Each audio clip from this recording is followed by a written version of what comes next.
We know microbes in the mouth make GABA. They're making neurotransmitter like active molecules, and we're just passively absorbing them.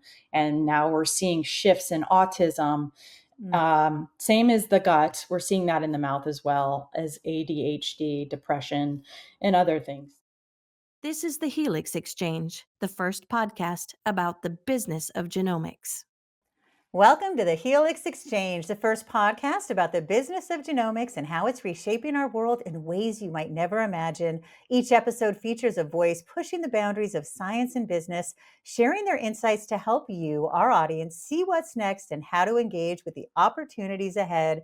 Emily, thanks for joining us today. Thanks for having me. Let's dive in. What's the biggest thing in your personal DNA or life's experience that prompted your interest in genomics?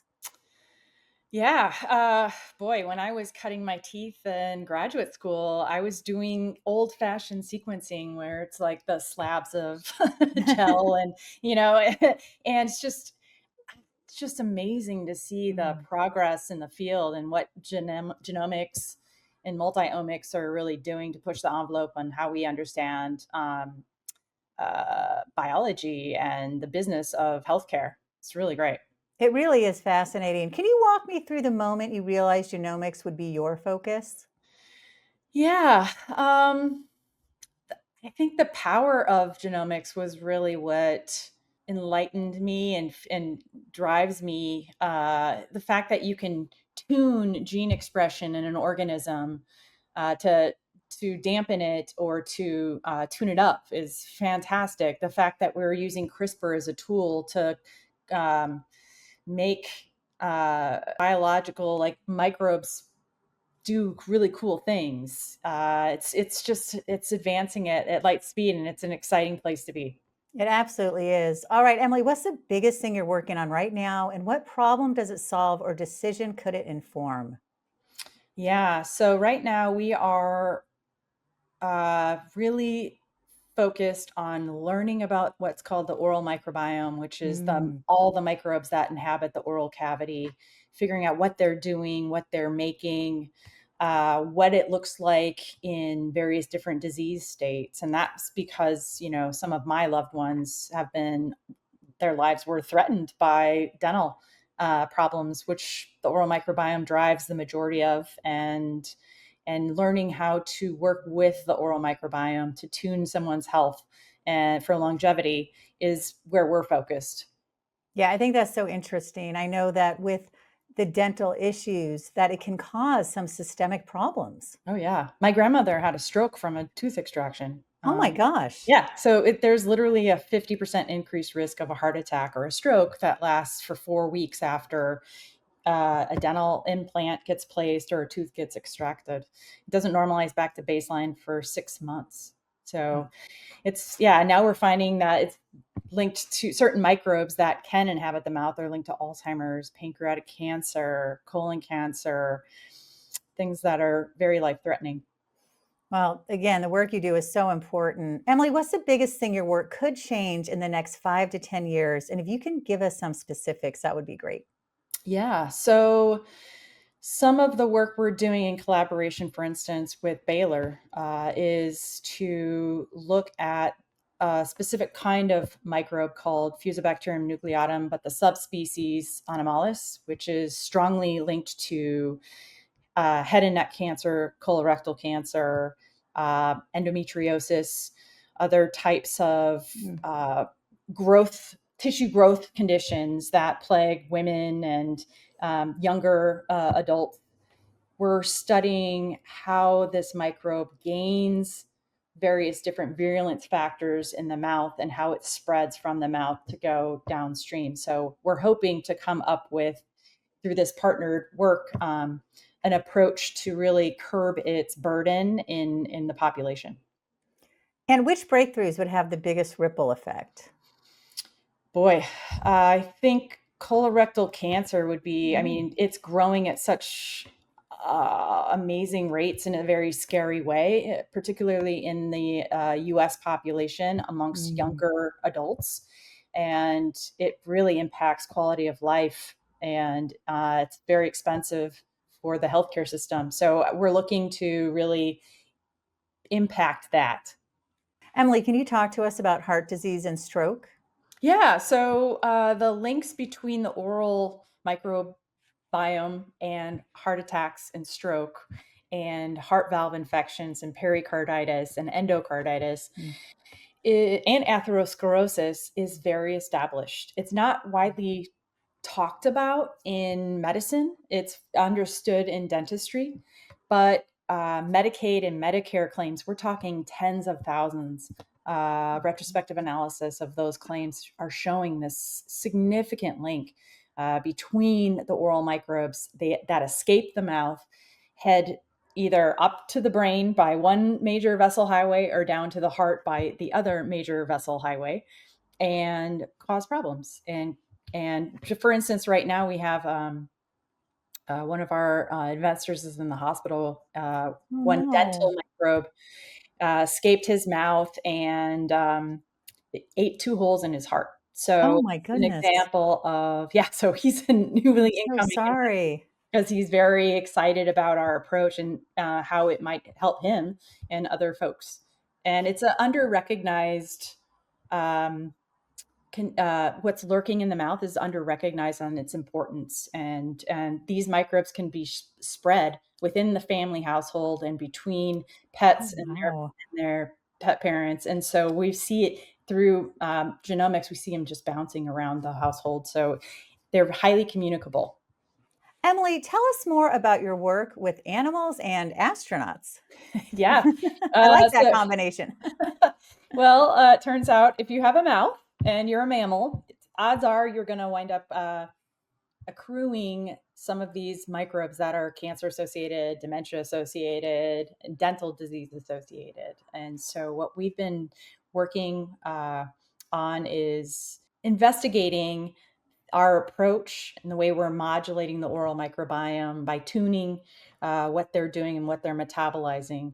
And we've been able to have really great successes on Earth and in space as far as decreasing not just bleeding gums and inflammation of the mouth, but also downstream in gut, particularly in zoo animals like orangutans and gorillas and snow leopards, things like that, in addition to up in the International Space Station in collaboration with European Space Agency. Talk to us about dysbiosis in astronauts when they travel. Oh, yes, it happens quite quickly. So we as humans can become dysbiotic, which means there is an imbalance or a shift in the microbiome where you get an outgrowth or an overgrowth Mm. or overabundance of certain kinds of microbes, and you lose diversity in the mouth and the gut in particular. And in astronauts, literally on Earth versus up in space, the rate of dysbiosis is really significant, both in experimental animals and in the astronauts themselves. And so we're looking to uh, treat that when astronauts are up in space. Emily, tell us about Protektin. Yeah, so Protektin came about from a rescue dog. So I mentioned my Oh, grandmother and how I solved for yeah. her dental issues. And then I got a rescue dog several Mm. years later who they said she needed a dental, but she really had advanced disease. Mm. And within 2 days after rescuing her, we were in the emergency department. 21 teeth were extracted, Oh my gosh. thousands of dollars on my credit card. And and Been and there. yep. And so the technology Protektin originated from my grandmother. We changed it up and made it a more extra strength version for dogs and cats, and that's what's in the market now, and it's doing quite well, uh, treating both horses, cattle, pigs. We even have a ferret on Oh, Protektin in addition to humans. oh, I love that. Emily, should we be giving our pets something for their oral microbiome? Oh, absolutely. Yes. Yes, our Protectant is built specifically for our pets. What we find is that over time, with continued use, and these are just dogs or cats are just drinking Protectant in their drinking water, and it's shifting the oral microbiome to compensate for all the foods and kibbles and the carbohydrate-rich treats that these animals should not be consuming. And it's rediversifying and repopulating with the good. We're actually growing beneficial microbes in dogs' mouths. During COVID, we did over a 300 dog study and showed we could rediversify the oral compartment in, any breed. Oh, wow. Okay. I need to Yep. get this from you good boys. Yeah, and it definitely improves breath too. Let me tell you, Oh, well, dog that would breath. be nice. Yeah. And makes, healthier kisses, because every time, who Oh. doesn't want a dog kiss, right? But they're literally transferring millions of microbes every time they kiss your face. That is true. Thinking futuristically, will all pet food have Protectin? Boy, from a business case, that I could easily see that that's a very sexy idea. But in reality, a subset of brands will, in the future, have Protectin. Is the emphasis on the gut microbiome overhyped? While it's important, I believe that the oral microbiome is as important, if not more important, because of the Mm. speed at which sublingual absorption occurs compared to absorption in the small intestine. And it's so close to the brain and the vagus nerve that I do believe it's important. We know microbes in the mouth make GABA. They're making neurotransmitter like active molecules, and we're just passively absorbing them. And now we're seeing shifts in autism. Mm. Same as the gut, we're seeing that in the mouth as well as ADHD, depression, and other things. So it's this very fascinating world that we're focused on.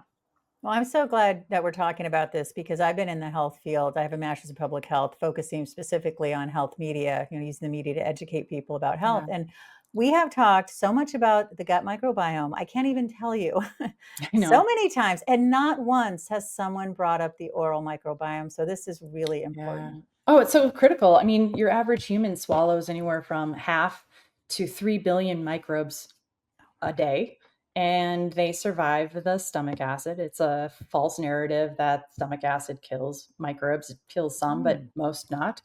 They're able to survive, and they influence the downstream ecosystem as well. So what you find is if someone has dental disease, they're going to wind up with gut issues. If someone has gut issues, they're going to wind up with dental.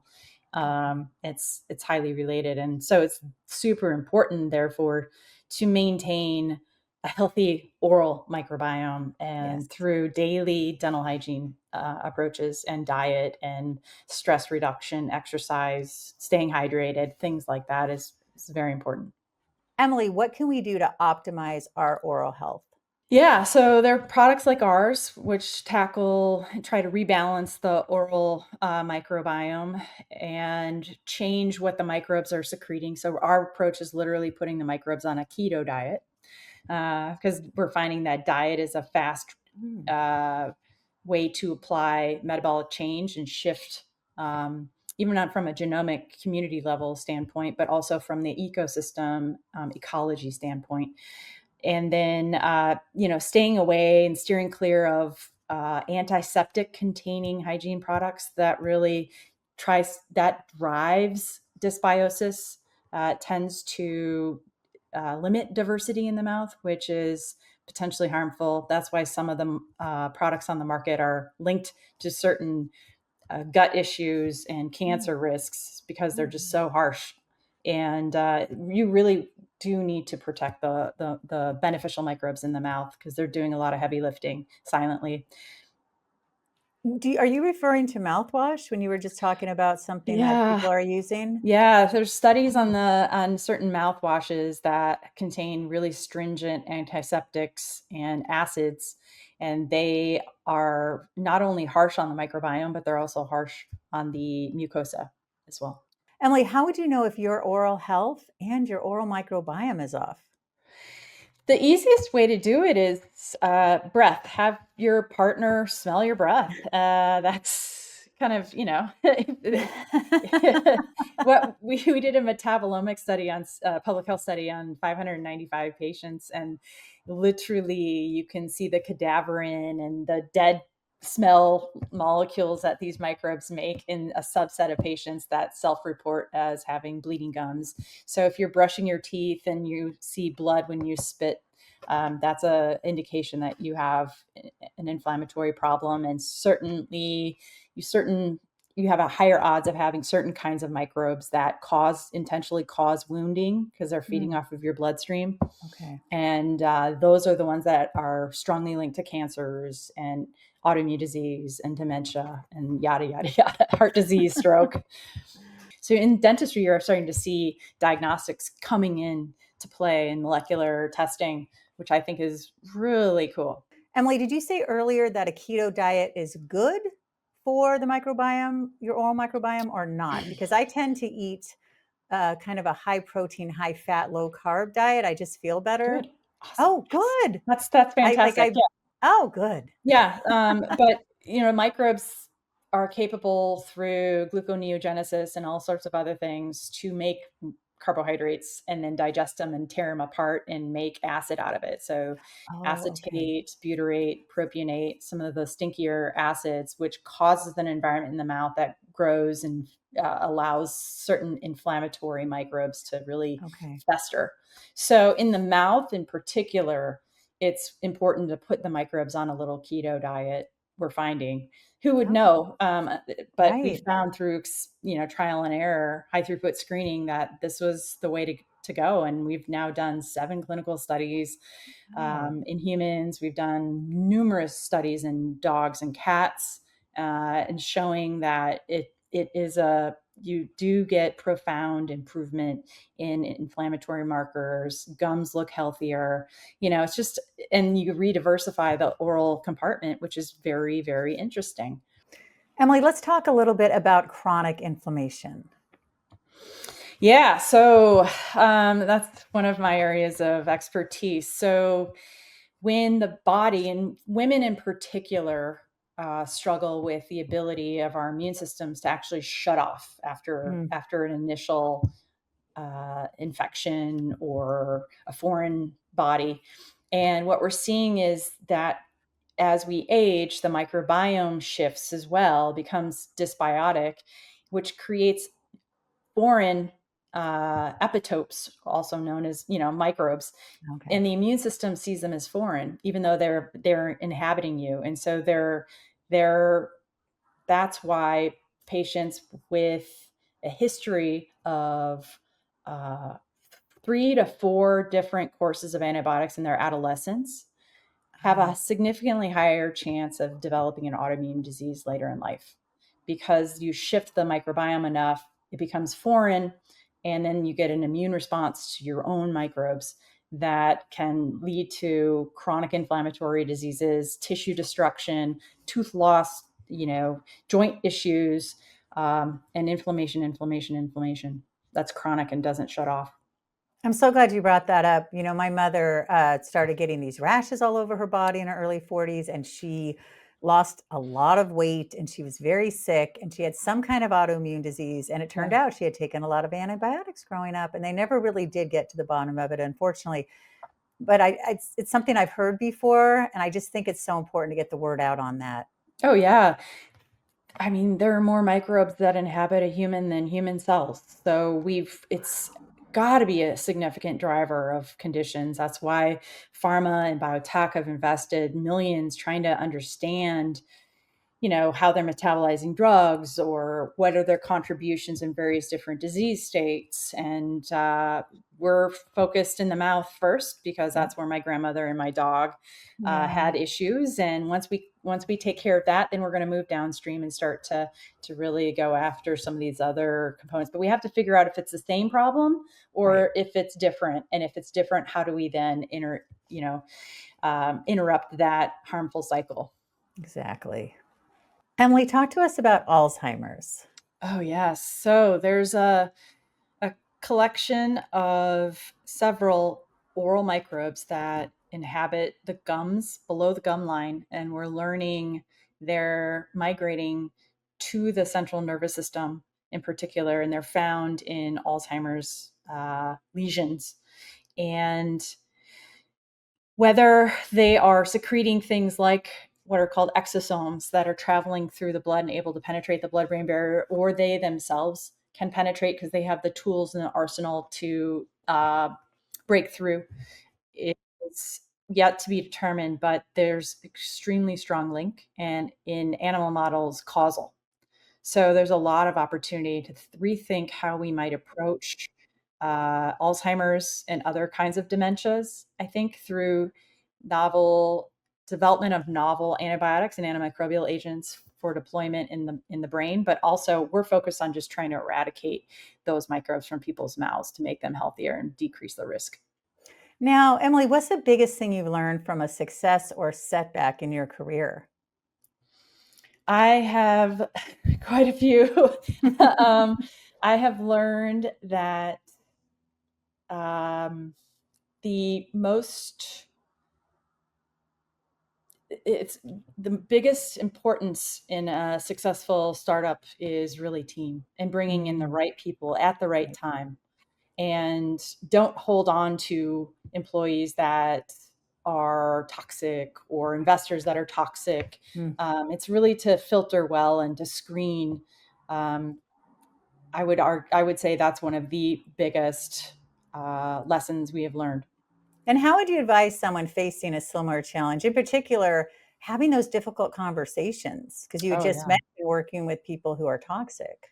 Yeah, there's a great book called Difficult Conversations. I highly Ah, recommend folks read it. awesome. And you just have to walk in carefully to those conversations, and leave them with dignity on both ends. Right. And try and maintain the relationship if possible. That is very important. What's Yeah. the biggest thing you see as overhyped and or overlooked in the topic of genomics? Uh, Both. It's CRISPR is the answer for both, I would Mm, say. mhm. It has a lot of potential. It's being utilized quite nicely in some cases. It's also being underutilized, I feel, in other fields. So it'll be interesting to see how it evolves. And then the use of AI with the metagenomic component, it'll be really interesting to see if we can kind of unlock some of the mysteries of certain biological events. And what do you think investors should watch closely for? Uh, yeah, I've actually had conversations with folks in the Silicon Valley recently, and on the high tech side, and the AI bubble Mm, will right. definitely contribute to a bit of a market crash. Folks are talking about that. Mhm. It's been overhyped. Oh, wow, that is so interesting. I was going to ask which developments could surprise the market in the upcoming years, and you just mentioned this crash. Is there anything else? Well, I mean, it's speculation, but we've been working with AI for years, and it's a great tool. But I think everybody thinks it's going to solve all of these problems, and then there's Yeah. just it's. I don't see how it will be able to solve all of our problems. If you could work with one commercial company or type of companies, what would it be and why?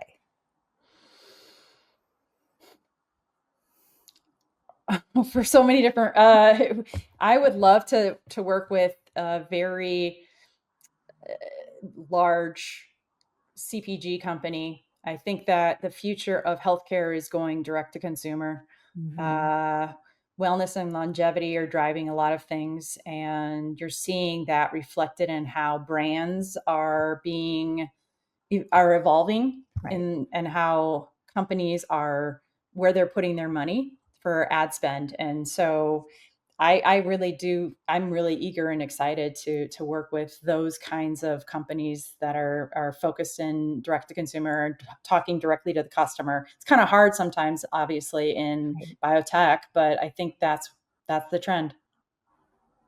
Is there a company you would invest in because they are on the right track? I really like what Pendulum is doing. They're so clinically oriented and data driven, and I Mm, really appreciate that. I think that in the microbiome space in particular, a lot of focus has been on just characterizing microbes. Yeah. But I think where they're focused is taking solutions to the consumer. And I think that's a really novel way to do it. What's the biggest thing you'd hope our audience would take away or do differently after hearing this interview in regards to investing, leading, researching, or decision making? I would say walk slowly. When folks really are pushing you to go fast, that's when you need to slow down. Okay. Well, that is great advice. Now, if someone acts on just one insight from this conversation, what would you want it to be?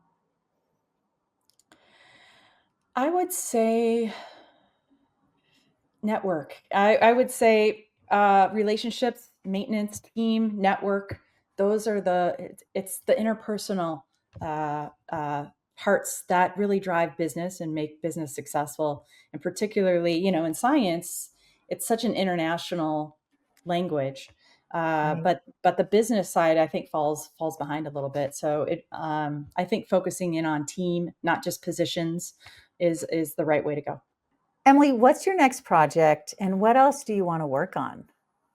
Yeah, so there's so many amazing communities of microbes around that seem to be causal in various different disease states. And so I think we can really go after certain autoimmune diseases Mm. by modulating the oral, gut, or other organ microbiomes because, our bodies aren't sterile.